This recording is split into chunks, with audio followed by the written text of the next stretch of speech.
Good morning guys, in front of me is REALME GT7 Pro and let me show you how to change keyboard language. At first, open new message. Now select Start Chat and here you've got the current language. To change it, just mark Settings icon, go to Languages and select plus to add new one. So now you can either scroll all the way down till you find the preferred language, or in search area provide the one that you want to set as your keyboard language.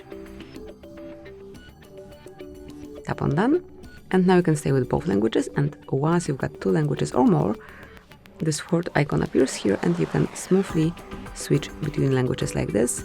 But if you have one language only, let me remove Chinese, this icon disappears and you've got access to this language only. So this is it. Thank you for watching. Please subscribe our channel and leave the thumbs up.